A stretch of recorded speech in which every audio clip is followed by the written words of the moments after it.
3, 2, 1. It says we're live. Why? It does not look live to me. What's this all about? At least you got pants on in this picture. Oh, there we go.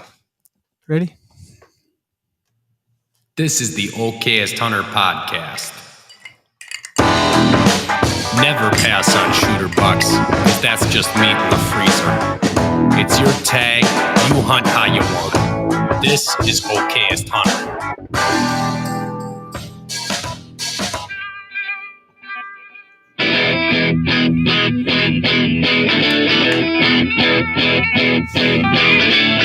Are you applauding?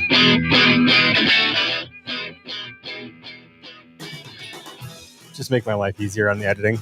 Oh, okay. A little Clap. That'll help me a A lot. little golf clap. You can just see me clapping a lot in these episodes so I can do my video editing better. It's been a real pain in the butt. You can't see the lips that great on this. So I'm like, when did he say but? Okay. Anyway, welcome to the Okayest Hunter podcast. If you were wondering how you got into Should this. I talk through my teeth the whole episode? Oh, it's going to be really difficult do that. to mouth line it up later. Great. Yeah. You know? Yeah, you're here for another week of shenanigans and debauchery. Is that how you say that word? Debauchery? Debauchery? I don't know. Leave it to me to botch that word.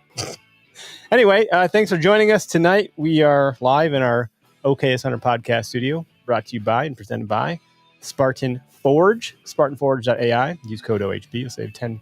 Yeah, 20%. 20% off on Spartan Forge. They are continuously adding new features. They do have a free version of their application. So if you don't want to pay anything, you can try for free. You're going to get some limited functionality. But if you want to really light things up in the deer woods for yourself, illuminate all that data that they have, it's worth the upgrade. And why not use our code to save yourself a couple bucks to go get a couple bucks.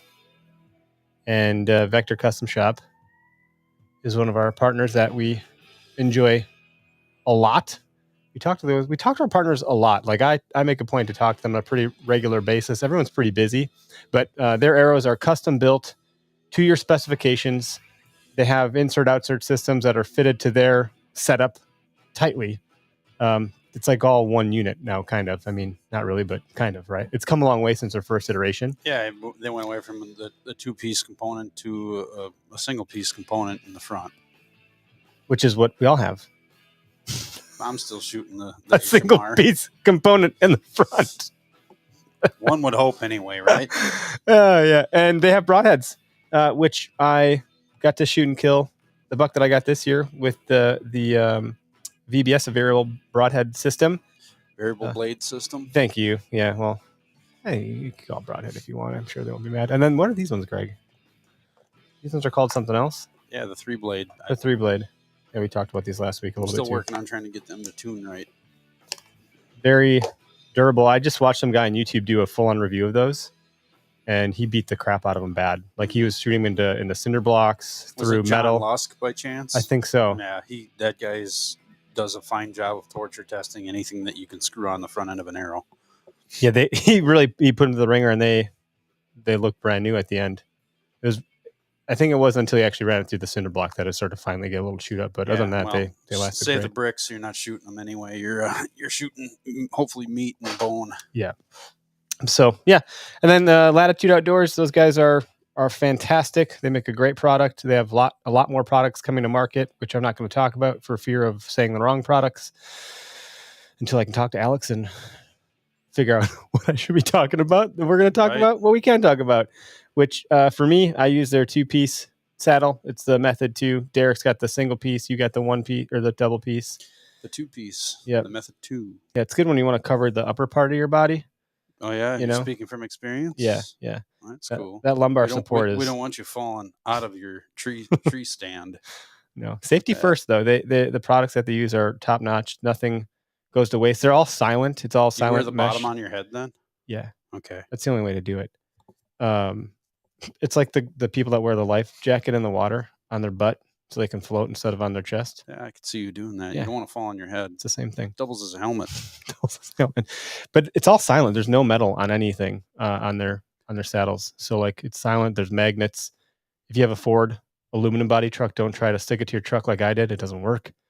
I saw them do that in a video with their Chevy, and I thought it was the coolest thing in the world. And I did it. I'm like, damn it, stupid Ford. Yeah. And There's a joke there, but we will save it for another time. Yeah. And then Go Wild, go to timetogowild.com, and or you could Google it or whatever. And you can find all the stuff in our show notes. If you find our show notes, there's links to all of our partners there with the discount codes and percentages and stuff. But Go Wild, Derek, I was talking with him last week when he was here, and he uploaded like 8 trophies because he just hadn't done it yet. Yeah, he hadn't been on it. So he just went ham. And you can upload activities, whether it's hiking, morel mushroom hunting, fishing, like all of it. It's all there. It's not just hunting. But the best part, if you heard us talk about it, is you're just not going to see the ridicule that you get elsewhere. No, zero bullcrap on that platform. It's wonderful. And we see a lot of ridicule everywhere else, and nowhere on that app does that exist. So it's a good place to spend time and make friends and see what everyone else is up to in your neck of the woods. So I don't know. That's what I got. Before we bring our guests on, do you want to talk about what happened last night at all? What happened last night? Do you want to talk about it? It's just another. Do you need a therapy session real quick? No, man. I'm good. Are you sure? Things happen in the woods, and that's that. Tell everyone what happened. They might not know. I'm sure plenty of people know. If they know how to read, they know. They follow you, but if they follow us, maybe they'll follow. I don't know. I don't know. Swing and a miss last night, big guy. I'm sorry. Yeah, when them small trees jump out in front of your arrow, it just doesn't. It doesn't allow you to connect on the animal you were aiming at. That tree's dead, though. No, it just got a mere scratch. That's all. But it's January 3rd. Yeah. So January 2nd, you're in the late season. Mm-hmm. Are you seeing a second rut? What are you doing? You're just hunting food and water? Like, what are you doing? It's a transition between bedding and food. So that's where I'm at. And you got eyes on 2 big ones. Yeah, one for sure. Real nice deer. It's too bad that that 1-inch sapling was right there and I didn't see it. So, oh well. I'm gonna miss. On to the next one. Yeah. All right. We do have guests with us. Guests plural. We got Paul and Andrew from the O2, which stands for Ohio Outdoors Podcast. What's up, guys? How you doing, boys? Yo. This is quite the experience, I will say. I feel famous right now. I love the spread. Yeah. I saw live on TikTok. I logged into that for the first time in weeks. Amazing.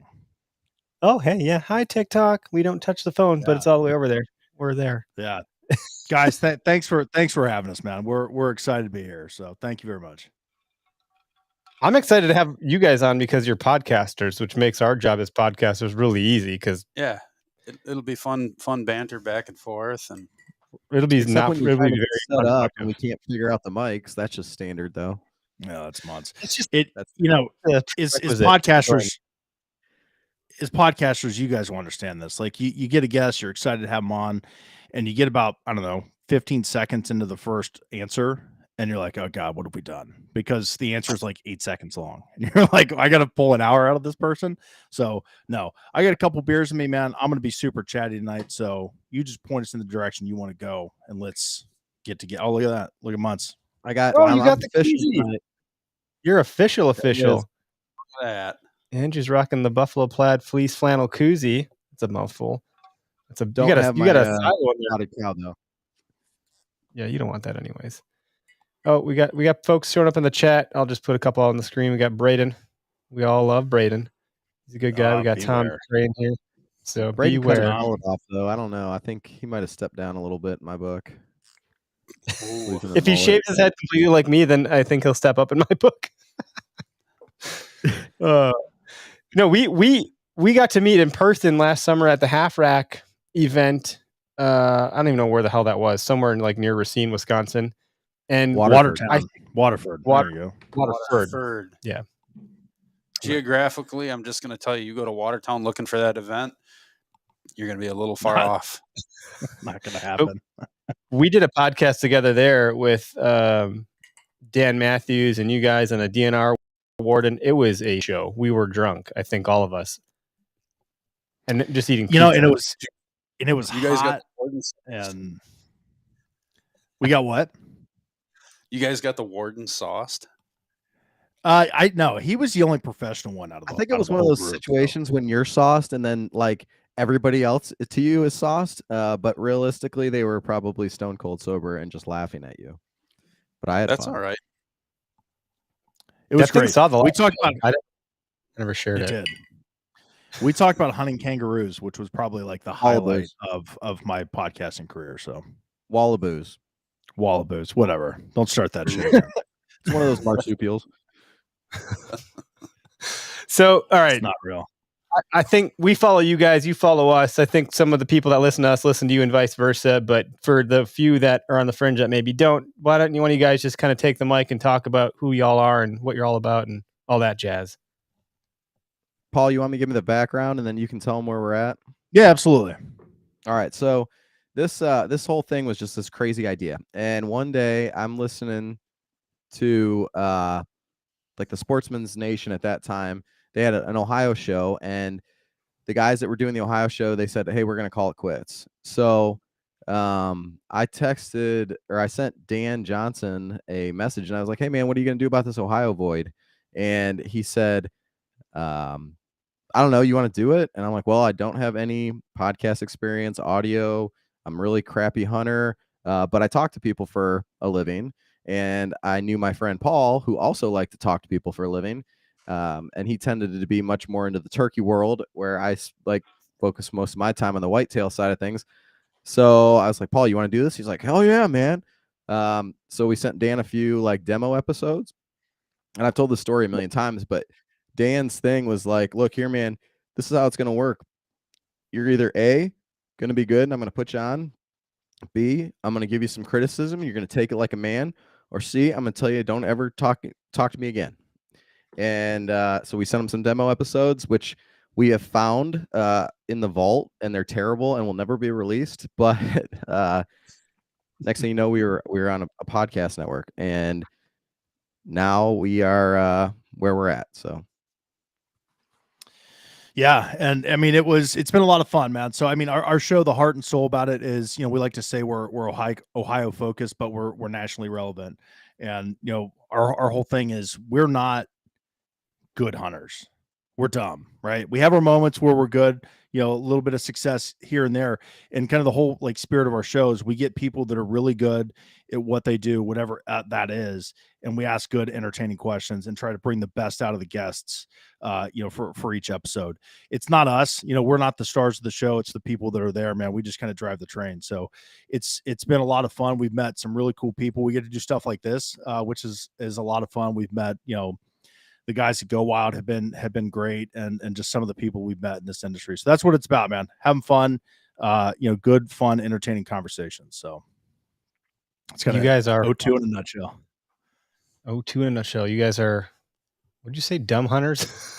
So you Dumb figure you hunters, trip yeah. your way into the Okayest Hunter podcast. This is why we're such good Yeah. friends.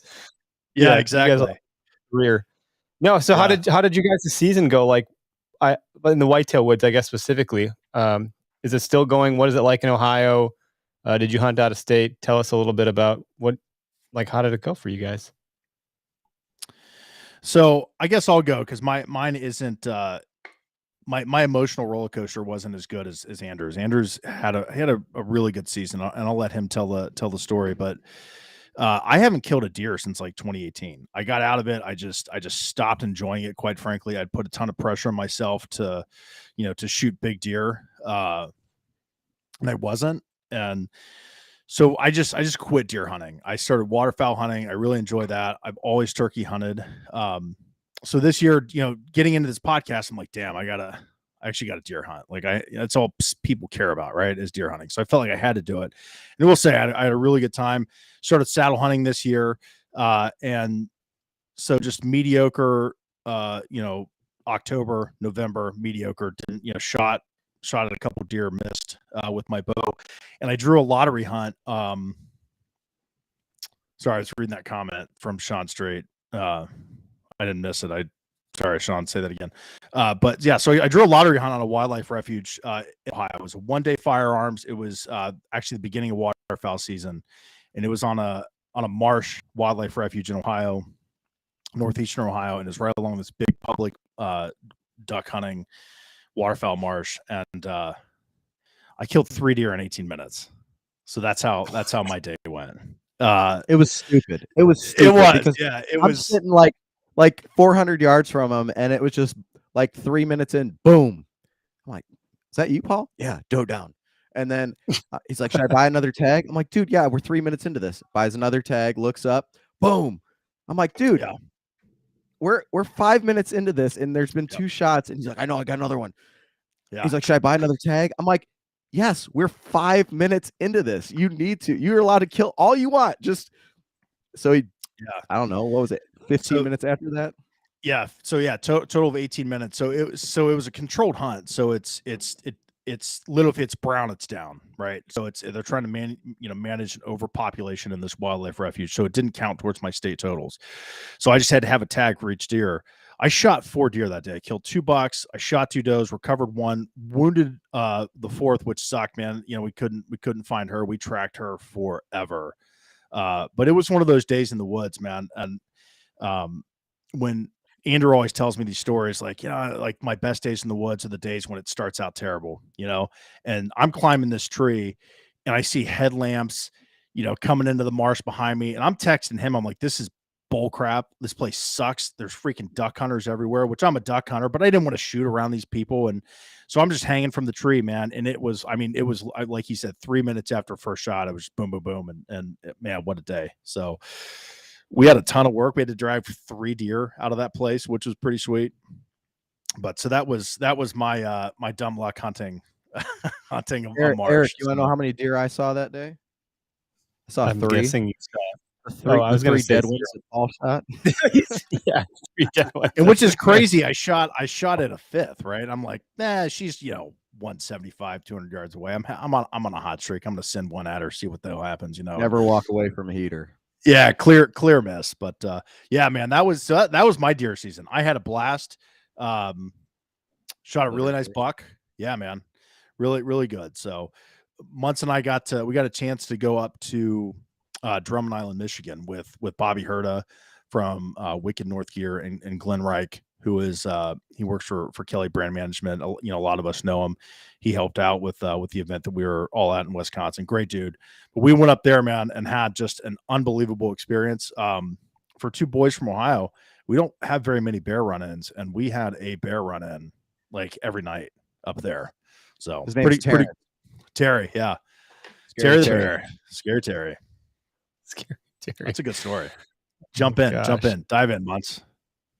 You want about the bear? Whatever the hell you want to talk about. It's your turn. I've already talked. Full screen, Muntz. Go nuts.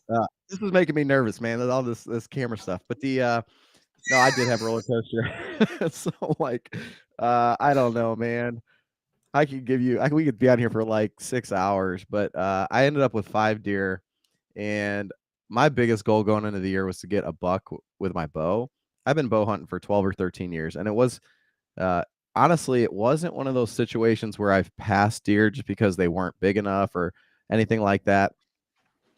I could probably count on one hand how many buck encounters I'd had over those years, because I didn't grow up hunting. I didn't come from a family of hunters or anything like that. It's a lot of it was learn as you go and listen to podcasts and books and everything like that. So I was able to get my buck with a bow. It was honestly, it was the third buck I shot of the year, and it was because the first 2 I couldn't find. I had some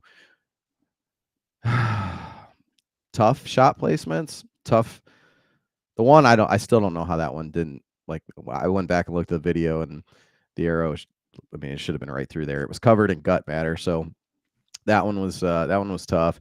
And then we got 3 inches of rain that day, so I thought it was a gut shot. And then I called a dog tracker. He's like, I'm not going in until 24 hours after. And of course, we got 3 inches of rain, and he assured me that the rain would actually help the dog. However, 3 inches of rain is a little bit too much. So by the time we got out there, it was a mess, and it didn't work. But everything happens for a reason, and so I ended up having a third opportunity in which everything worked out. I got that deer on the wall. Super pumped about it. It's what ended up being like a 5 point. Had a one tine that was broke off This is a nice deer, man. I was completely comfortable with it, and it really, you know, it got me going. So that was big. Um, like Paul said, we did go up to Drummond Island, and that was a unique, very unique hunting experience, unlike anything I've been in before. Which leading to the bear story, we I got a doe like the first morning of gun season, and the funniest part about that is that I applied for the doe lottery, which they give out like 1,000 tags. It's $5 or something. First time I've ever been up there. First time, you know, whenever I win the lottery, and Glenn was kind of upset because he's been applying for 20 years and never actually won the lottery. So I get the doe tag, and we got that done. Bring her back that night, and we were sitting around after dinner just kind of bullshitting, and I don't know, we heard something outside. It's, you know, it's not like somebody's stomping their feet on the deck, and Glenn runs over to the Glenn hobbled over because he had like a bum leg to the window, and he's like, "Oh my gosh, it's a wolf!" And we're like, "Oh shit, there's a wolf out there!" And then Bobby runs to the door, and he's like, "No, it's a bear!" And then I'm like, "He's taking my deer!" And Paul just runs out the door with a flashlight and like a 9mm, just like scaring away. Get out of here, bear effer! Like it seemed like the right thing to do, you this know, ongoing saga for the next hour, because we didn't know what to do with it. We had nowhere to hang it where this bear couldn't get to it. There weren't trees high enough or anything like that. Glenn had brought a buck pole that we didn't even have set up, but I mean the bear would have walked right up and just grabbed it anyways. So we spent an hour with like flashlights on this bear. Somebody's recording it. Somebody's got a gun just in case he charges us or something, which I don't really know what we were going to do. It was about a 300-pound bear, so a pretty good size. Eventually, we threw it in the truck and drove it to town, so it was like away from the bear. And then, I don't know, he kept coming back every night. The next day, I cut her up and got her in the freezer and everything, but the carcass was still there. We threw it on the trailer. Well, Terry came back and took the carcass the next day, and then we brought the carcass back, and he kept doing that. Eventually, the maintenance people came and told us that, you know, people were complaining about the deer carcass in the yard, and I'm like, dude, there's a bear lives in that culvert pipe over there. You know, well, you know, there's a lot of bears that live up on the island here, and I'm like, I get it, dude, but there is a big bear that lives right there, like right there, and he's probably going to be a problem. You probably want to do something about that, and yeah, so they didn't, and we ended up throwing the carcass in their dumpster that they wanted to scare it of it anyways. But and to anybody who out there is, if they're listening, they're like, "Oh, you guys from Ohio and the bears." You're right. Okay, Central Ohio, we don't have bears, so to have an experience where this guy was coming to the deck every night and just hanging out, that was interesting.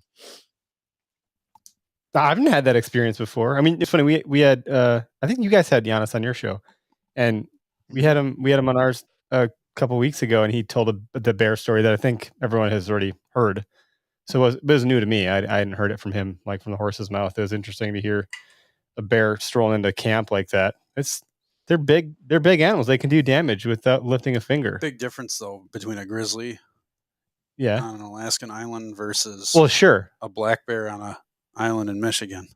Yeah, you can run back into your house and, you know, get your camera and your gun and all that jazz. But oh yeah, I mean, no, getting whatever. the phone out and hitting record was like step number 1, right?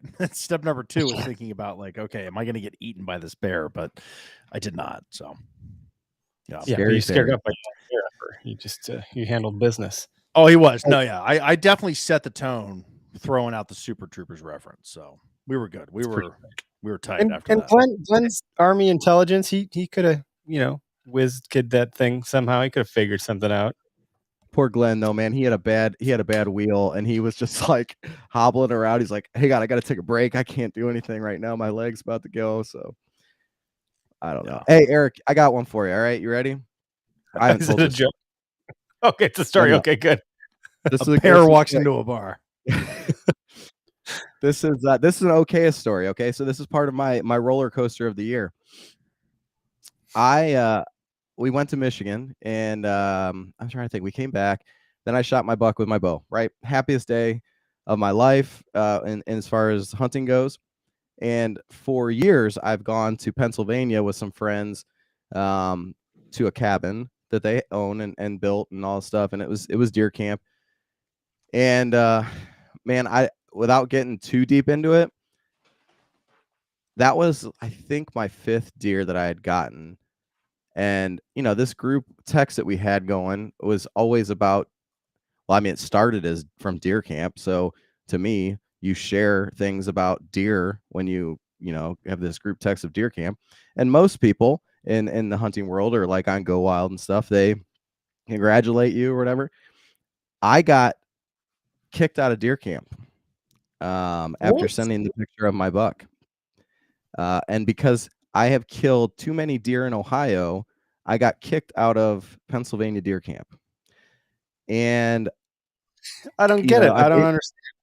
Yeah, that makes 2 of us or more. But basically, I think there was some conflict of personalities, that one person in that camp really didn't care for me in general. But this was the excuse that was given, that it didn't match up with their hunting ideologies and whatnot. So I already had like $200 in out-of-state tags, and was really concerned of what I was going to do. I was dumbfounded, man, to be kicked out of camp. So I called up Mitchell Shirk over at the Pennsylvania Woodsman podcast, and I said, "Hey, Mitch, what are you doing next week for deer season or for rifle season over there?" And I explained the situation. He was as dumbfounded as we are, but he's like, "Why don't you come over, like, I don't know, Thursday, Friday, Saturday? We do deer drives and stuff." So long story short, I went over there with those guys. This was like the last part of my whitetail year so far. And did some deer drives, 65,000 acres of public land. And it was a blast, man. And it was a glorious camp. And those guys put down a couple big boys. It was really fun, but I had to put that part in there. But from the okayest side of things, I mean, that's got to be the dumbest reason to ever get kicked out of a deer camp. And mind you, everything I did was legal. This was not anything like crazy. So You're not breaking law or doing anything unethical. Just No. to, I've heard of stories like that. Doug Duran shared a story with us of like that, where like they used to do this, like it has to be this big or else. And eventually they did away with it because it stopped being fun. That wasn't even the thing. Like, the thing was that I just killed too many deer and I'd wounded too many deer. Now, the guy that really gave me the hell for it is not a compound archer. If he does, he goes out with a crossbow, which I have no problem with that. But to be judgmental about it, like you were saying with your 1-inch sapling that got in the way, the shit happens, and it's never ever do you go out and attempt to try and maim an animal. No, it's never the case. It's never the focus is, I'm just going to go out and wound this animal and hope I can get a blood trail and chase it around. That's not an ideal situation, especially in this particular area where I'm hunting. Yeah, it just leads to a whole lot more stress for you and the animal. Everybody wants a shot where you put it down and it just goes, it's done. I want to see it fall, but whatever. I didn't match up with the ideologies correctly, I guess. So. Don't worry. Later that season, that guy maimed a deer in an accident, I'm sure. Karma. That sucks. I mean, shit does happen, but that's, we practice and we test our equipment, we test our gear. You find time, you make time, you figure it out, and you get confident at full draw. And if you're not, you don't go. When I put the camera on myself, I always forget to do that. When I shot at the 6-pointer that I shot at this season, as I'm at full draw, my what is that called? Your sight, your peep tube. You got tubing that aligns your peep. Yeah, it snapped, and then I was ready at full draw, and I thought I was ready on him, and I let it rip, and I hit a branch, and it didn't happen. And then I thought, yeah, I'm ready out here. I should keep hunting. And Greg's like, no, you shouldn't. You need to get out of there. You're not going to be able to ethically kill something. I'm like, oh, yeah, you're right. I should probably get out of here. So I did, and I took my bow to the bow shop and got it fixed that same day. And then a couple days later, I got to kill the deer that I got. But yeah, you don't want to. Deer. That's a great deer. It was exciting. Yeah, I've talked about it a couple of times. I just told my uncle was just here. They were dropping off presents for the kids, and he didn't get to see it yet. So he was looking at it. And he's like, "Oh shit, that's bigger than I thought." I'm like, "Yeah, that's what I said." So it was bigger than I thought, which is not normal. Usually it's the opposite. Usually it's it's not as big as I thought it was. But it's all with memories, man. It's funny because I was just as happy I would have been just as happy with a 6-pointer. And that's where it's interesting for me because I was just as happy and just as excited. There was no difference between those two deer for me at all. They were the same level of emotion. I was not more jacked for one or the other. It was the same. And that makes me feel happy. That's how it was. But yeah, so what's on the agenda for this year? Turkey hunting for Andrew, or what are you gonna Paul, you gonna take him out and show him how to kill birds, or what's the deal? Oh yeah, absolutely. We went out a couple of times last year. Spring is just really busy for both of us professionally, and then add in the turkey hunting that I do. It makes it tough. So I felt like I didn't get Andrew on the full experience of good wild turkey hunting in 2022 or 21 or 20. So we gotta get that fixed. But yeah, I've got a great slate of turkey hunts planned this year. I'm very, very excited about. Man, I'm looking forward to it. So I'm going to do my first Osceola hunt last week of March. I'll be there. I'm going to try to get through Alabama. Again, I hunted down there in the spring of 22. I usually go to Tennessee, Kentucky. I like to go down and hunt with Derek Tiles again from Go Wad. Had a blast down there. Then obviously Ohio, and I really want to get to Wisconsin, man. I've heard a lot of really good things about it, and you guys are very liberal with your turkey tag purchases. So that's a recipe for success in my book. So yeah. But what about you, Eric? You guys turkey hunters? Greg took me out. Greg can talk about turkey hunting. Yeah, I mean, I'm definitely a turkey hunter. I mean, that's the first thing I had success with when I was young as a teenager was turkey hunting in the bluff country of Wisconsin here, the driftless area as we call it. But yeah, I on again, off again turkey hunter for a few years there with my career. But now with a slight change in career, I've managed to make it out every year, and in some years I get multiple tags. So a couple of years I've had multiple birds, and some years I just get one tag, and because I don't have enough time, too many things going on, and walleye fishing and bluegills are starting to bite, and all the other fun stuff kind of gets in the way too. Mm-hmm. So yeah, but I'm looking forward to it for sure. And I did get Eric out one hunt, but it just the way his schedule worked out, he couldn't get out much. But wasn't successful. So hopefully next year's showing will be better. Yeah, my wife's still fuming from deer season. It didn't fully cool off by the time turkey season rolled around. So I was like, I'm going to go turkey. And she's like, you're going to what? But we saw one bird. What was she doing in the field? She was just kind of rolling around. Dust bathing. Came off the roost and came down, and she picked you off moving quicker than you could blink. They're so good. I think Greg, you mentioned it when you first started talking about turkey hunting. Turkey hunting is like, I think it's the best form of hunting that you can bring a new hunter in, whether that be a kid or an adult. It's very interactive. You can get up and move. It's I think for entry into the hunting space, turkey hunting, there's nothing better. I would agree. It's definitely the gateway drug into hunting. Because the birds, if you get the right season, the birds respond. You can hear birds calling in the distance. You get to hear them vocalize, what the hens do, what the toms do. And it's just a great time to be out too, and if turkey hunting's not great, you can still wander around and do some scouting, do some deer scouting if you want. You can forage looking for mushrooms, looking for ramps, and if you got the right season, that's a little later, you can go look for asparagus. There's a lot of things you could be doing while you're out turkey hunting. Yeah. I saw the comment Wisconsin. Did I say that? Did I mispronounce Wisconsin? How do I say it? Probably. No, I think they were referencing the driftless area, West Wisconsin. Oh, okay. Yeah. Yep. I say, because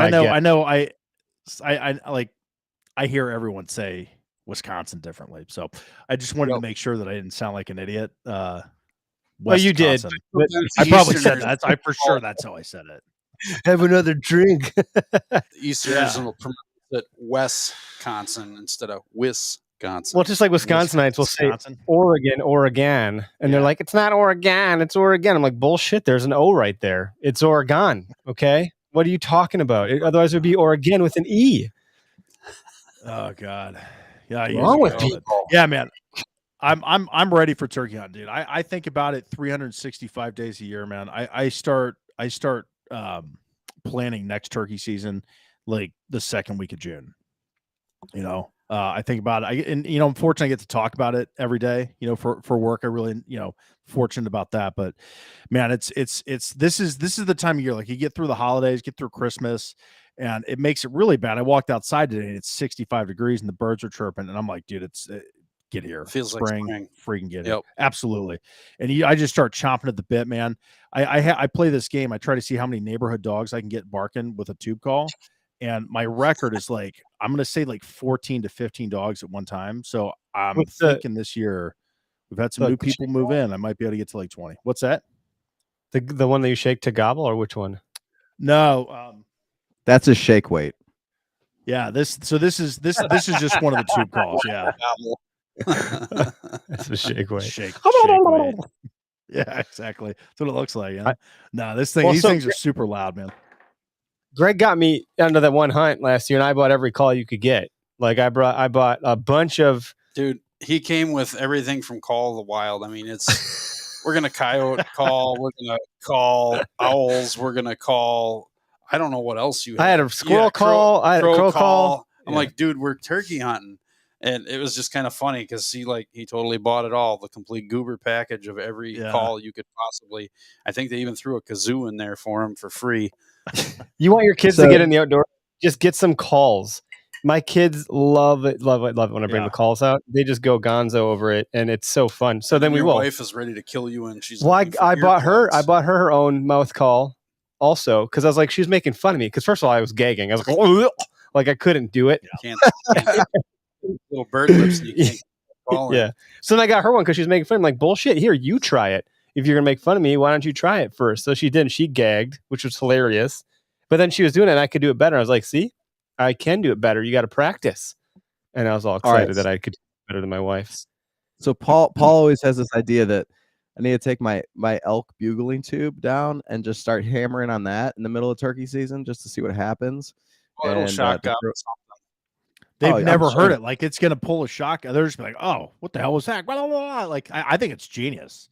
But I also want him to take it down like an early archery season down to the, because I want the state of Ohio to get all these reports about elks bugling and like these state properties. One of those stags like those weird ones. You know what I'm talking about? Yeah. What are you doing? It's like a trombone. That's what he's got. It's like a. Not the elk bugle, not elk. It's like that stag. What is it called? They're giant. They look like elk, but they're not elk. They're just different. Like the red stags? We need the game board back. Did you ever hear the red stag sound? In New Zealand? Yeah. They really sound like that, huh? I'm doing a pretty good job.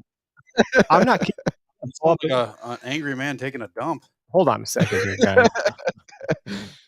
red stag. I'll say like roar. It's called a roar? Audio is that is roar. Not a roar. Okay. But it is. I got audio being behind the. So that elk call though, I got a funny. You're talking about your wife, right? One day I think she was back home at her parents' house. Oh, I don't know what I was doing, screwing around in the yard, but I'm like, I'm going to take this elk call out. I'm just going to give her a couple blows. I think I had just gotten her, and I'm like, and I'm standing on the front porch, and I did it a few times. Next thing, my phone rings, and she's like, "What the hell are you doing?" I'm like, "What do you mean?" She's like, "I'm watching the Ring doorbell, and I just see you out blowing the elk call in the middle of at 4:00 in the afternoon on a Saturday in June. What the hell are you doing? You're gonna get all the neighbors mad at us." So I decided to save that video. I can send it to you. If you my wife's always so concerned. I'll shoot my bow from the trees. Like, the neighbors are gonna get mad. I'm like, we're in Wisconsin. People hunt. It's fine. I'm not gonna shoot their dog. Matter, you never heard an elk before, guys? Talking watch. About like hold on. I gotta show you this. Because. Oh my God! Look at this, Mons. Can you see the screen? Are you ready for this? Oh yeah! Look at this thing.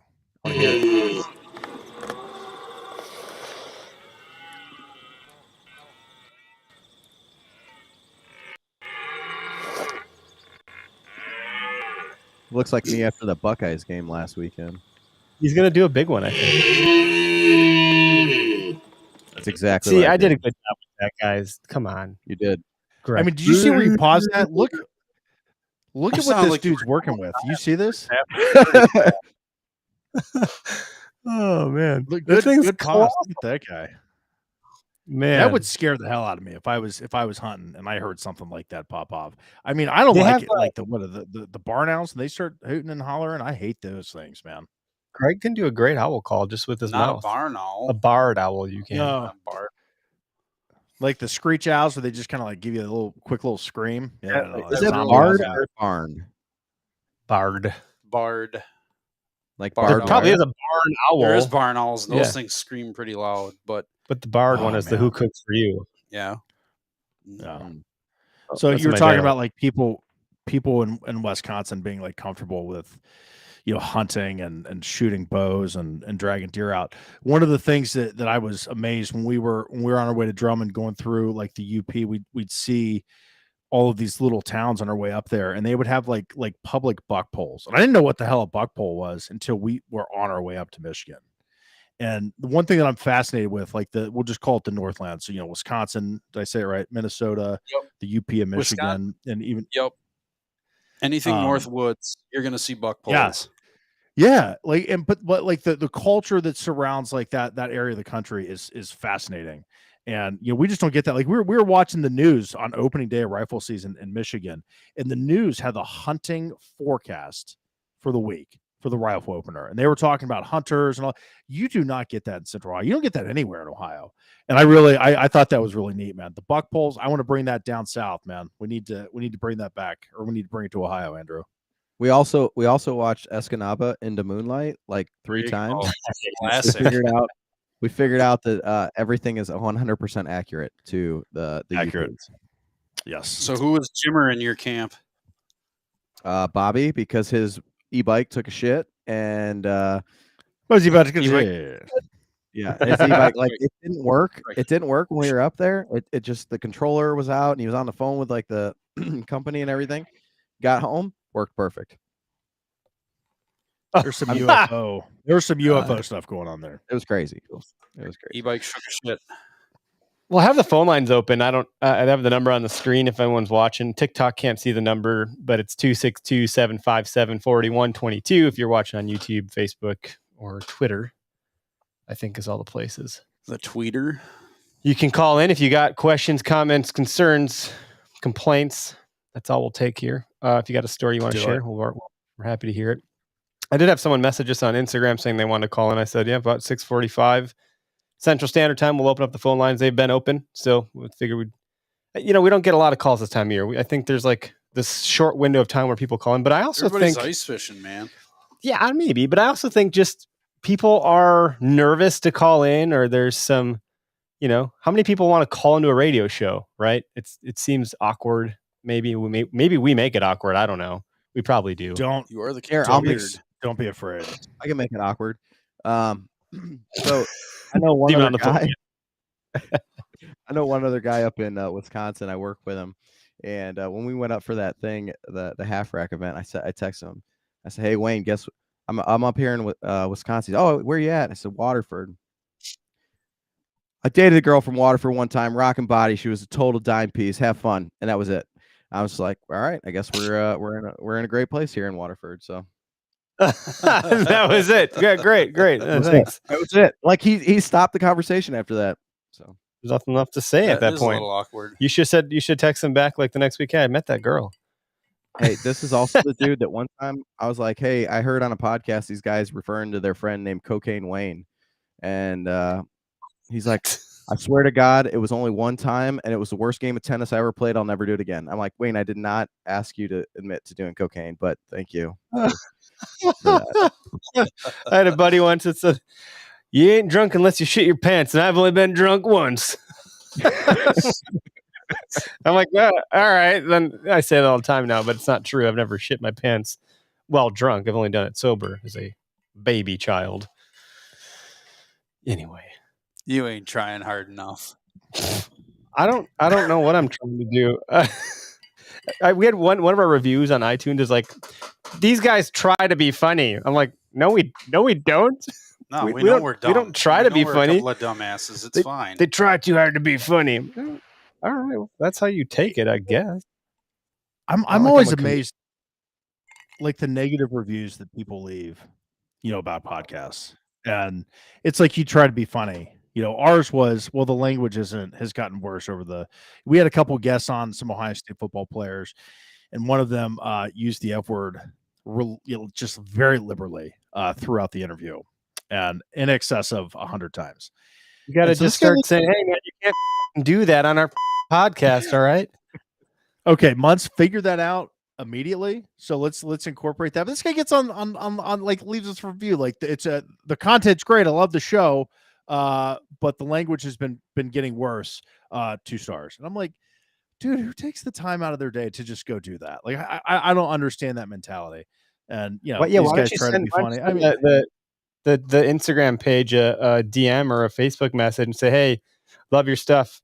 It'd be great if maybe you didn't swear as much or found a way to beep them out. I'd love to give you a great review. Like, it's like the neighbor that doesn't knock on your door when there's a party and he goes right to the fucking cops. Damn it, I forgot to button. It's like, you could have knocked on my door. You called the cops. Like, you don't have to go straight to the worst thing that's going to be a problem. You could have just knocked on our door and we would have turned the music down. But instead, now we got to pay fines. Now we got a 2-star review. What the heck? Yeah. One of the, earlier in the year, we had someone made kind of a disparaging comment on one of our Instagram posts. And just out of curiosity, like I get it. Like, it's going to get to a point, like you can't make everyone happy. But this guy's comment was pretty pointed. And so I sent him a message. I'm like, hey man, I'd love to hear like your perspective about like why you have this opinion of us and our show and some of our sponsors. And here's my phone number if you ever want to call me to talk about it. And so the guy, he sent me back this and it was good. Like, what he had to say was really good. But it was just like like just that one snide little like 10-word comment was just like rude as fuck. Right. Sorry. Can you bleep that out? And it's just like, thank you. But you have like, we had a constructive conversation in private, with the DMs, and this guy's great, man. I mean, he everything that he had to say was just like, this is why I said that. And it was all the points behind it. And he made some really valid points, but there's that civility, I guess, that's lost in today's society with, well, I'm just going to make like this rude comment or whatever it is to someone that I don't quite frankly know. But it's interesting. We've had some that have ended. We've had some that like have actually been resolved. When you call it, it's almost as if it's like road rage.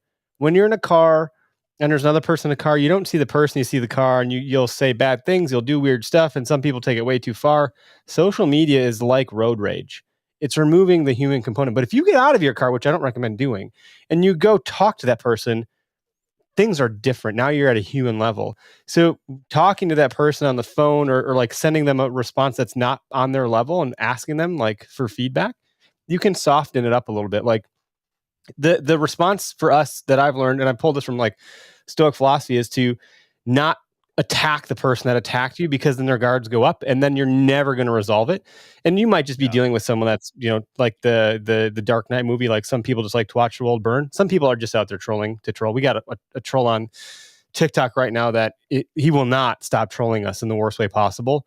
And I said, look, you're clearly not diplomatic.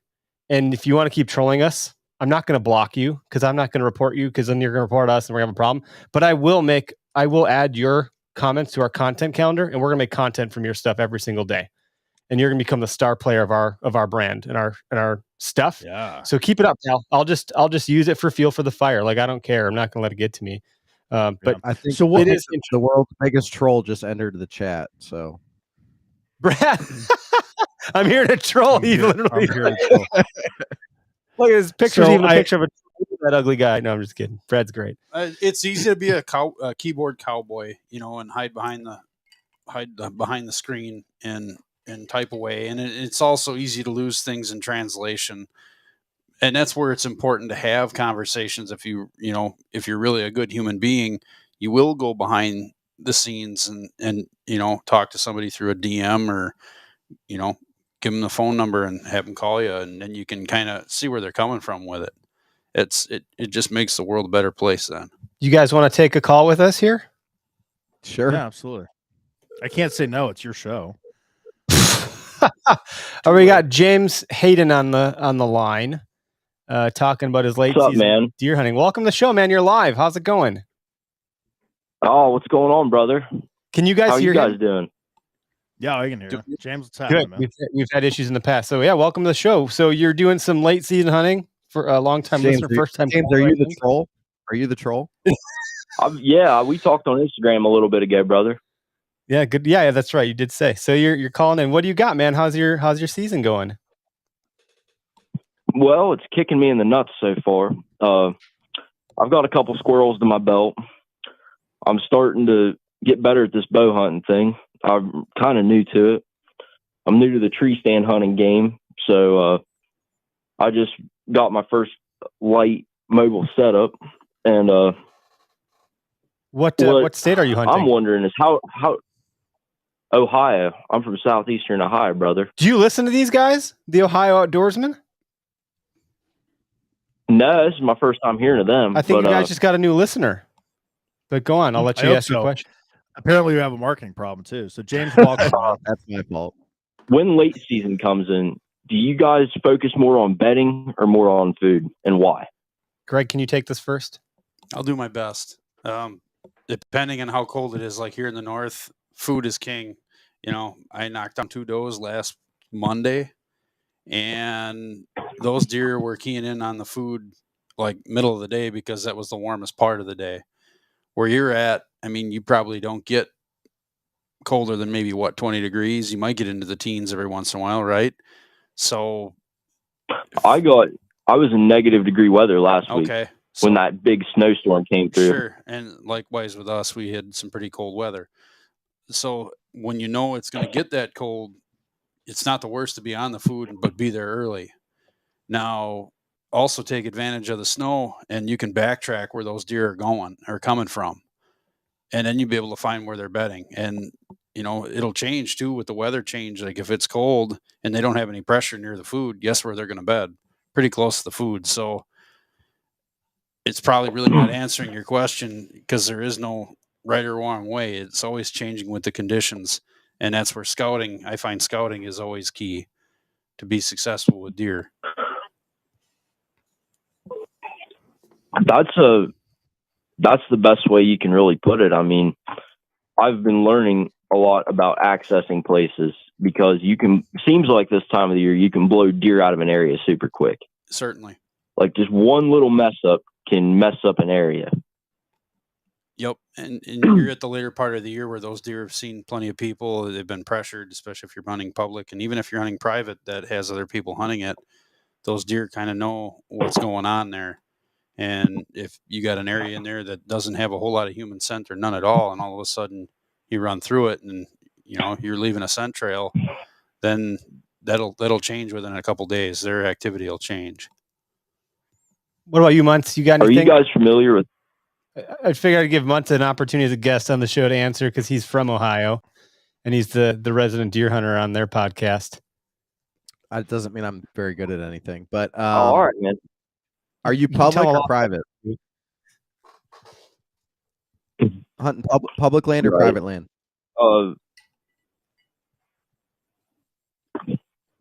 I didn't catch that last part. Oh, he was asking if It cuts out a little bit. Muntz is asking if you're hunting public land or private land. I hunt both. It's the pressured ground around here is great, September and October, but once that little rut window comes in, it all changes. And then from about rut to gun season, it's just miserable hunting over here. And then All right. I'll hunt public land when it gets late like this because I know I don't have very much competition. Very few guys are willing to start hunting from the time it starts to the time it ends. All right. So my 2 cents, it's January 3rd, right? We got muzzleloader coming up. We got our 4-day muzzleloader coming up on January 7th. That starts. I don't know if that helps you at all, but I'm all about the food. Once I think maybe our caller can't hear you is what I'm thinking. Can you hear him at all, James? I can't hear anybody. I can hear you, Yeah, we've had but I this can't before. hear this other guy. So they can hear you and you can't hear them, but you can hear me. Well, that's unfortunate. I got to figure this out. It's It's all right. Well, you tell him I said hello. They heard you. They're smiling. Tell him I wish him luck. They wave back at you, man. Same to you, buddy. Said same Tell to them you. to check I'll out drop the it off. show. I don't know why the audio doesn't come through for our callers. I got to fix that. That's the second time. I know. I think I've identified it officially. Just being Just lazy. to answer, I don't know if he's listening elsewhere. You can pass it on or for the whatever. call, for the listeners. It's all right, man. Yeah, go ahead and answer it anyway there, Ryan. Things happen, man.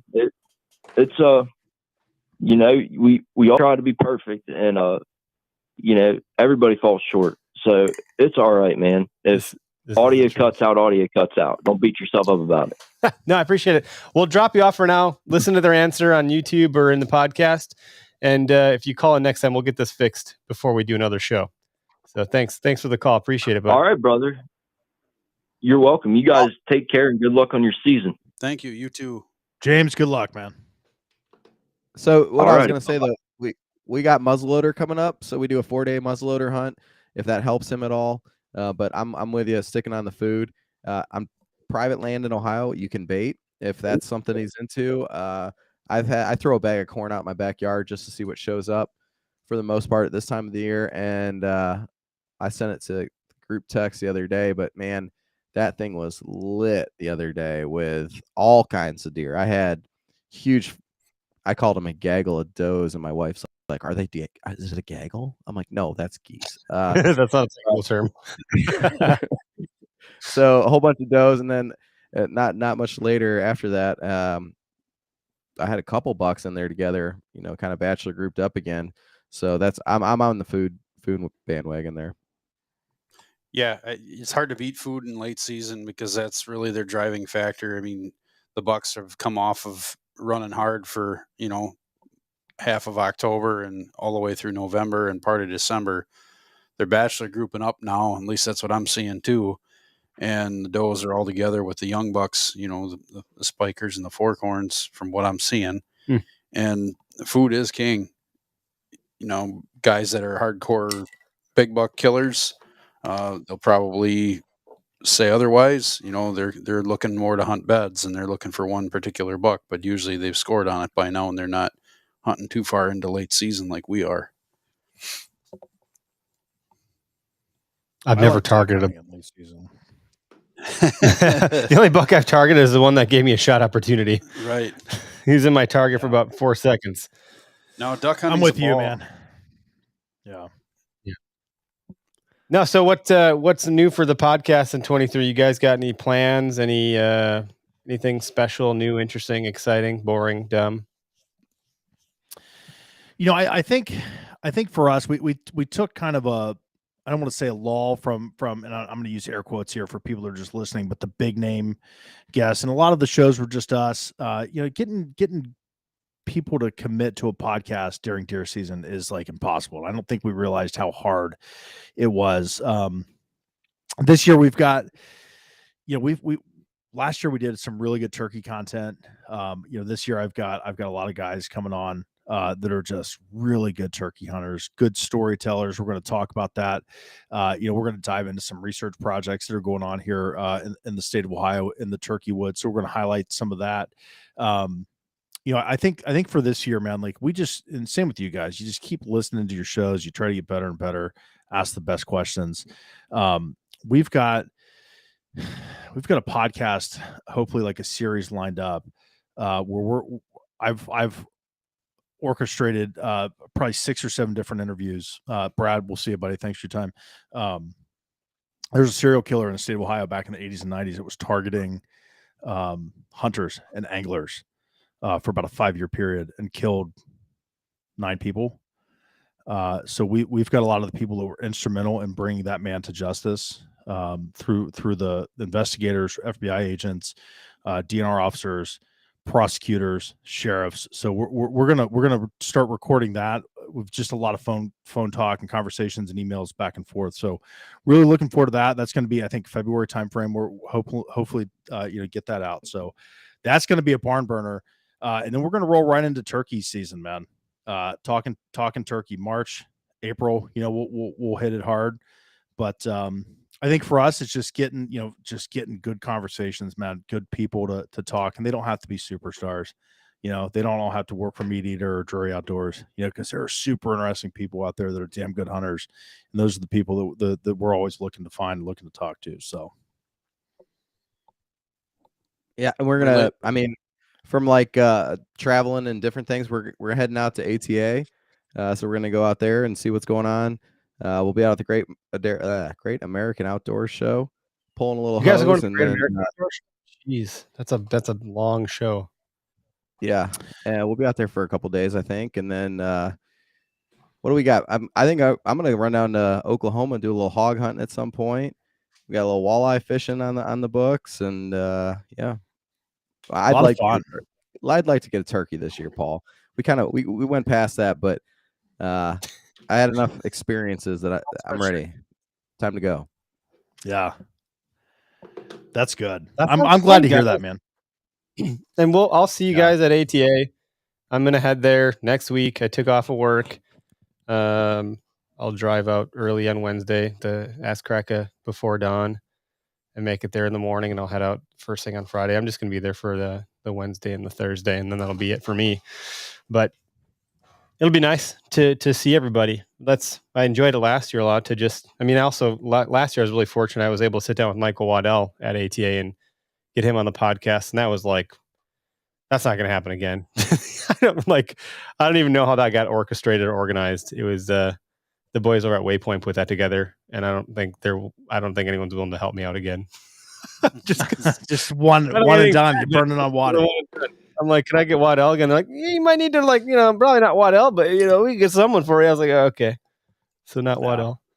Good to know. Yeah, no, that's funny. Yeah, so I think it's going to be. I think with the podcast and with the travel and everything, the hunts that we're saving up for. I mean, I'm looking forward to it. I think it's gonna be a good year. I'll be at the NWTF show in Nashville if anyone's there. Oh, why are you gonna be there? Why would you go to that?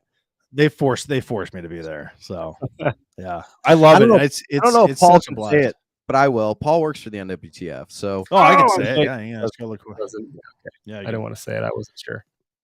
No, you're good. Yeah, you can say, yeah, I'm fortunate to have that job and work with the wonderful members and volunteers in the National Wild Turkey Federation, and that's our Super Bowl every year, man. And this year it's 50 years as an organization. March 28th, 2023 will be 50 years. So, wow. So what do you do for them? I mean, they're comfortable with you swearing, so that's a bonus. Yes. So yeah, we pray before every event, so I don't know how comfortable they are with me swearing, but I'll put my good turkey hat on here. So I'm the director of development for the National Wild Turkey Federation for the Central East. So I cover Indiana, Ohio, Kentucky, Tennessee, West Virginia, Pennsylvania, New York, and New Jersey. I've said that a million times. So I just kind of go in a loop. That's the only way I can remember it. But so what that entails is I'm basically fundraising. My boss likes to say that we're professional beggars. So we go out, we work with the members, we work with the volunteers to generate philanthropic gifts to the National Wild Turkey Federation to continue and drive the mission forward of our organization, which is the conservation of the wild turkey and the preservation of our hunting heritage. So that's kind of what I do. In a nutshell, I raise money to keep wild turkeys on the landscape, to bring in new hunters, to educate new hunters, protect our gun rights, protect public property access, and just, man, there's just a million things that we do to move that mission forward. So I'm very fortunate to have that job, very proud to have that job. I love what I do. I love the people that I work with and the people that, quite frankly, that I work for, and that I get to talk about turkeys every day of my career. So. You want some money from us? You don't have much offer, but you wouldn't have to beg too hard. Good, man. It's good. That's good to know. It's amazing. For as an organization for years, the mission was to reestablish turkey populations in all of the regions in the country that could support wild turkeys. That's 49 states. Alaska is the only state without a wild turkey. And Mission 2000, we reached that. We beat it. Established turkeys, huntable turkey populations in 49 states. And it's amazing to see how the organization, is an organization like our, we're more focused than we have been in 20 years. And that's because there's a population problem.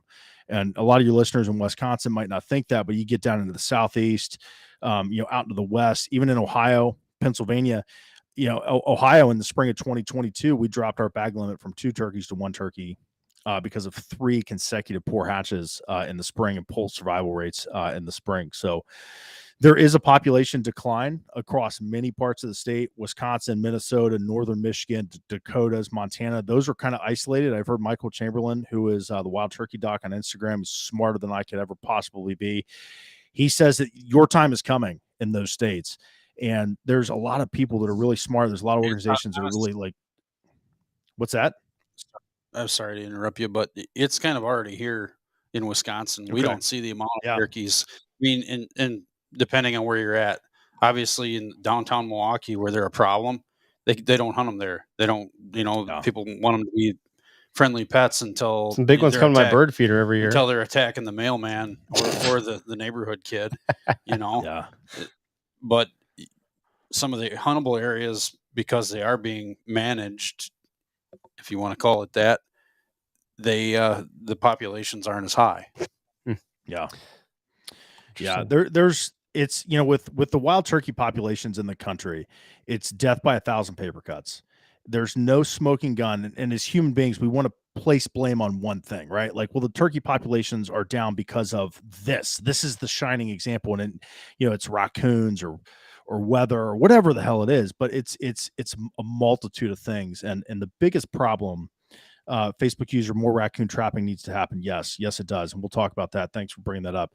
I mean, the biggest thing that we've faced in this country in 17, 18, 19, with this really cold, wet springs. And so a wild turkey poult cannot regulate its body temperature for the first 2 weeks of its life. So if it's cold and wet, where it doesn't matter what part of the country you're in, that baby turkey is going to die. There's nothing that anyone can do about it.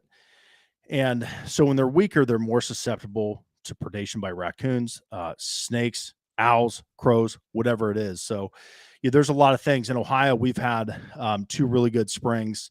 Our decline or our reduction in bag limits was kind of as a proactive measure to kind of just stop the decline with hunting pressure. And so we've seen we've seen the poult survival rates. It's at the highest rate that it's been in the last 12 to 15 years in Ohio, which is a win. So we had really good spring weather. So I think as an organization, the National Wild Turkey Federation is laser focused on finding out what the issue is. And it's not the Federation. It's the guys like Michael Chamberlain, Brett Collier, Will Goldsby. And then there's just a ton of people across the country that are smarter than me, wildlife biologists, researchers, and they're doing the work. I mean, they're tuned in, they're dialed in, and they're doing the work necessary. So it's really cool to see. I mean, it sucks, man. I care about wild turkeys as much as anyone, or maybe more than a lot of you guys listening. But when I see the organization like rally around and just the money and the effort and the people that we're throwing at, like, okay, we put turkeys here on a landscape. How do we keep them there for generations? That's a really exciting thing to be a part of. So, people get negative, man. I travel all over the country, and I got a target on my back for the job that I have. It's opportunity, right? And if you're into business or marketing or whatever it is, like, you want to be better at what you do every day, you understand that opportunity is a good thing. So there is opportunity to really kind of set a legacy for wild turkeys and wild turkey hunters in this country going forward for the next generation. And there are a lot of people smarter than me that are focused on doing that. So it's really cool to see. Yeah, Hey, you're Eric, clearly Greg, passionate about it. Yeah. Yes. I love it, man. Yeah. this is why we can't have one show that doesn't have a turkey reference at some given point. So. Buddy, I will pull my soapbox out and wherever I'm at and stand on it and talk about turkeys, man. I freaking love it. I'm passionate about doing it, man. So we're at Great Wolf Lodge last week, riding water slides and stuff, and out of nowhere he just goes into some turkey tangent. I'm like, dude, now right now. That's This how is my the wife time. feels sorry. about. No, I can make anything about deer hunting. You guys see it. You guys see it on our content. Like I will watch yeah, anything, and I can make it about deer hunting. It's a curse and a yeah. gift. And It it is. drives It my is. wife. Yeah. It is a curse and a gift because I say it like inopportune times, like when we're with our families at like a water park, and it was like, hey man, I brought a turkey call. I want to see if I could stand at the top of the ladder up there and make a lot of sound. See how many people turn around and look at it, because it's real loud in there. But Let's hear it. so You do that one real oh quick? man, I got two kids, And then- 6 and 4, asleep right above me. If I wake them kill up, you. my wife. Oh man, We'll kill you for turkey it's calling them. 8:15. Hell, they're not asleep yet. You want to see a pissed off hen? Oh, boy. Let them blow it. Oh yeah. Pissed off. Yeah. It's gonna be like that CNN Yeah. commercial or that scene where she comes Are flying you through the taking door. bets on how many seconds it takes?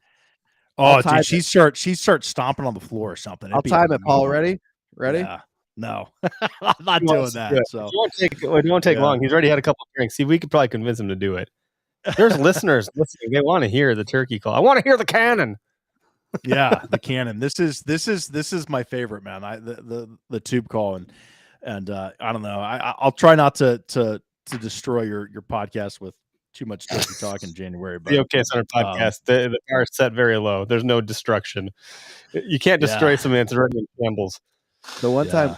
time we had Josh Carney on, and Josh, he can do all the mouth calls and all that stuff with his voice naturally, and he insisted that Paul put the mouth call in, No, and can't do it. Paul's gag reflex is unbelievable. So Mine's bad. for like Dude, the next like 3 yeah. weeks, he'd call me, he'd be like, "How's this sound?" Trying to, Those are not gobbles. Like it's so bad after like on that podcast. I was like, you know what? Yeah, I'll do it. It's good for a laugh, right? Like the mouth call is like coming close to my mouth. I'm like, ugh. And it's awful, man. I gave up on those things years. He's got a bad gag reflex for latex. You guys should have Chris Whitley on your thank show. God. Have you guys ever heard of Chris Whitley? Get outdoors. What is his Get Outdoors Today? I'm trying to think of his handle. I But Chris not. Whitley is his name. He's great. He competes on some level, maybe amateurly, for turkey calling. He puts out really good content. He was on our show. He did a whole like, I don't know what's it called, a set or something. Yeah. He flapped the wing. He did the call. He did the whole thing. And he's really good at educating people how to use calls. And he's a great guy. He's got a super thick Southern accent, so he's fun to listen to talk, and just really good dude. Yeah. Chris Whitley is his name. He's a good guy. Check him out. I'll have to check Chris out, man. That's the one thing that I absolutely love, man, about turkey hunting, and I'm a deer hunter in the fact that like I like to do it. I do enjoy it, and it's just another thing to hunt. It's another challenge, but like for me, man, like if I had to define, as a hunter what I am, it's a turkey hunter. First, second, third, fourth, fifth, sixth, and then after that, it just slots something else in, and I just love the culture around turkey hunting. I love the people.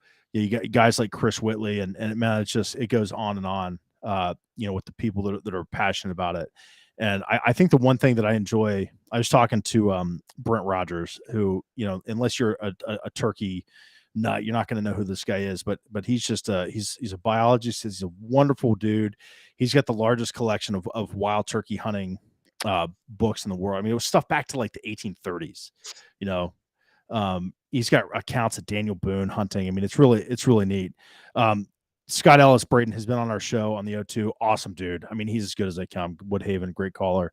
But the one thing that I think that Brent was able to articulate when I was talking to him that sets the tone differently in the culture of turkey hunting compared to deer hunting is that deer hunting, it's very trophy driven for a lot of people. And you guys have done a lot to kind of, I don't want to say combat that, but really like refocus what's important. And in the turkey world, that aspect just isn't there. Well, I don't know, man. Gobble, we've heard people talk about, that's not a big enough beard, and those aren't big enough. And that's insane to me. I like those people are such a small percentage of turkey hunters. And those people that are coming over, I'm going to take a shot here, and Muntz is going to get all bent out of shape about this, but those are freaking deer hunters that like to turkey hunt 1 or 2 days a year. Those are the people that are like that. Because I can tell you right now, man, if I got a turkey that's gobbling like crazy, man, and I'm working him for hours, and he comes in and he's not, not a Jake, but he's got a little tiny 4-inch beard. I'm shooting him, and it does. So it's not even a thought. It's not even, it doesn't even register. I think a majority of your turkey hunters, your hardcore turkey hunters, have kind of that same mentality. There's no trophy aspect, for majority of the people. So, that's just my soapbox, man. I'll get off of it. We can talk about, I don't know, shooting kangaroos or whatever you want. But can we talk about raccoons? We got probably another 10 minutes in the tank or what have you. Kill them I all. wanted to show you. That's all I want to say. Real quick. Did you see this? These are our. Am I sharing the screen? Is it working? Yeah. Can you see this? Yeah. These are. Have you seen this? No, I haven't. Jake break, never prohibited. That's funny. Yeah, this is. I'm not. I'll shoot at Jake. I shot it at Jake down in Kentucky with Derek last year. It was the only turkey I had a chance to shoot at, and I put it right over his head. Yeah, Greg designed that sticker. Yeah, I like it. That's clever. That's clever, Greg. You guys are good, man. He also designed the B-52 bomber sticker, which okay. I don't know if I've seen that one. That one bombed. No, dude, I made it, and I didn't do it good because I have like design skill limitations. I'm a hack graphic designer, and so I couldn't make it the way Greg wanted. No. I'm like, well, I'll make it the way I can, and then people still buy it though because it's a fun term, B-52 bomber. The B-52 gross. Yeah, that's what. I'm literally saying the actual thing. I didn't mean. Yeah, I forgot the pun. I'm drinking this new bourbon that I got. You can't blame the bourbon. I can. Maker's Mark 101 proof. It's very smooth, so I just keep drinking it. It's very smooth, Greg. Smooth as donkey butter. I've never had donkey butter. But I'll take your word what for is it. Donkey butter? You know what? I'll ask. What the hell's donkey butter? I don't know. I said something about donkey butter in front of my wife the one day, and she's like, "What is that?" So I say it just to annoy the shit out of her now. So we're like, well, tell us more. You want to find out? That's like when you told your wife that it's a gaggle of deer outside. You want to find out? Oh boy. Oh yeah. Yeah, we can stop talking. What a show, man. What a show. Yeah. It's not a show without shenanigans. Problems. It's kind of like when you go to a party. It's not a party unless someone pukes and there's a fight. Like it's not a podcast unless something breaks or we talk about dumb shit and stuff. So yeah. Usually I say something really uncomfortable, make Greg, squirm over there in his seat. But it hasn't happened today. I didn't have any good remarks. I'm past that now. Yeah, because you had enough donkey butter, apparently. You did. Donkey butter. That needs to be on a shirt or something. Just like the picture of a donkey and just the words donkey butter. Like on like one of those, just looks like a butter tray or something. Just a donkey on a butter tray. Donkey butter. My old gamer tag when I was never a gamer, but I would get drunk and play Call of Duty, which I thought was fun. And my gamer tag was Goat's Claw. So that was fun. Not greatest of all time goat, just like an actual goat. Before that was like a thing. Yeah. That's funny. Mine was Eagle's milk. My gamer bearded gravy. Oh man, this is good. That's my buddy's. That was my buddy's gamer tag. That's a real one. It's still out there.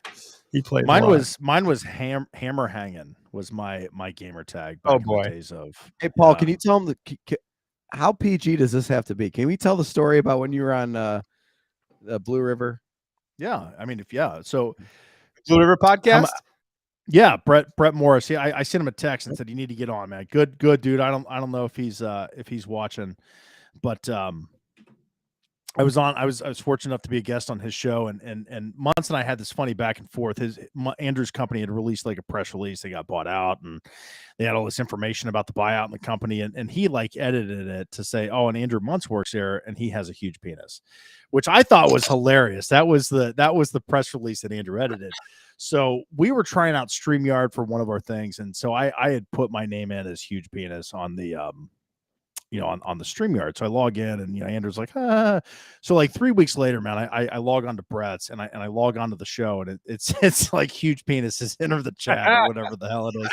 And I'm like, oh shit. So I had to back out as quick as I can. I'm like, I just felt like an idiot. But yeah, so that's been a funny, I guess, antidote of very common gamer tag. It's like, horse dick or something like that. Yeah, HB. You should have said earmuffs to your kids a long time ago. Yeah, but it is marked explicit. Yeah. I heard that. I heard that on your. If you get a bad review, I will counteract it with a 5-star. So hey, there you should probably just go to the 5-star.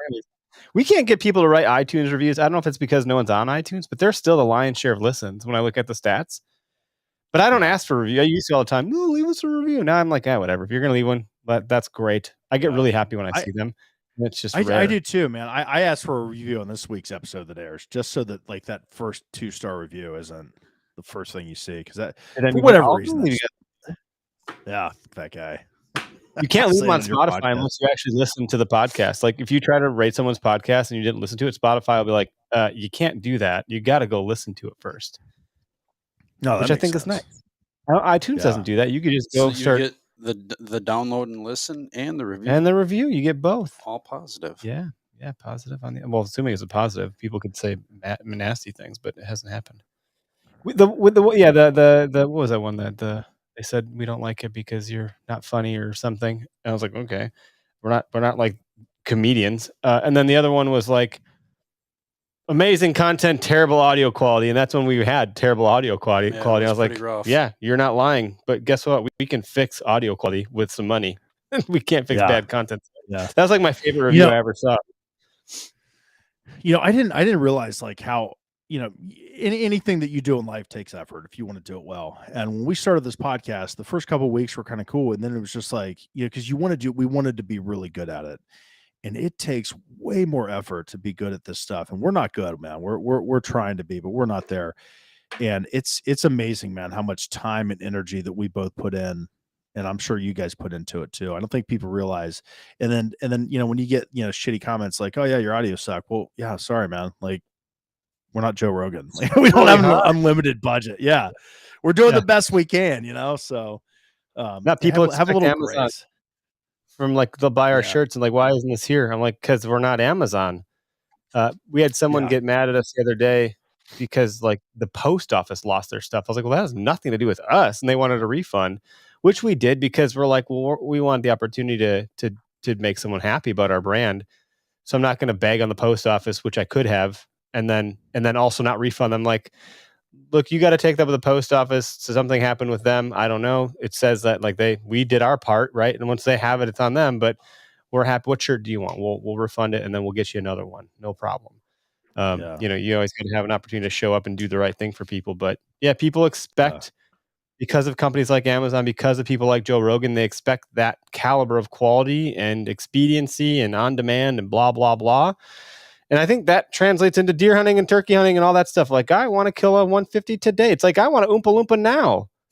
Like, well, you can't have it. They're not for sale. You can't just go buy an Oompa Loompa. They're not even real. Yeah, that's it. The expectations, man, that people have, and we'll just keep it, to hunting or turkey hunting, deer hunting, whatever it may be. It's amazing, man. And there's a lot of people out there that have a very kind of elitist mentality. When it comes to deer hunting and you guys have done a really good job, I think, about it, of expressing what a majority of deer hunters actually are. And they're people that like to hunt. They like to experience it with their friends, their family. They just like to be out there, and they like to have success. And that success isn't necessarily defined on 200 inches of antler. So, good for you guys, man. Because I always say, like, yeah, I want a big buck. Like, I don't ever want people to get confused, because we had a good season. Everyone's like, well, you guys should change your name.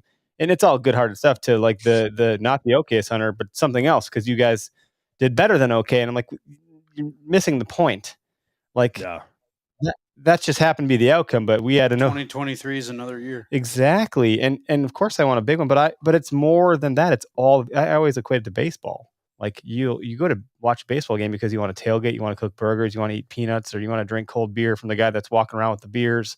You want to like enjoy the stats and the game and all the stuff that you do. And like, baseball's boring as shit. People just stand around. Nothing happens. They have to play music and throw shirts into the crowd and do stuff because it sucks. But then when that ball gets hit and it gets knocked into the stadium and they hit a home run, that's exciting. That's 1% of it. It's 99%. It's everything else. Like, getting a buck is 1% of it. Getting, and then the byproduct being meat is just the cherry on the top, So anyway, that always just assumes that someone wants to kill a big deer. And not everyone wants to do that. I mean, of course you would want to do that, but that's not everyone's actual goal or their definition of success. So, I mean, Greg had a hell of a season. He's also having a hell of an okay season, but how many freaking does have you killed, Greg? 5? Yeah, I killed 5. 5 does. 5 Kick him out of camp. Kick him out of camp. It's a good thing I don't go to a camp, right? Who would complain about that as a season?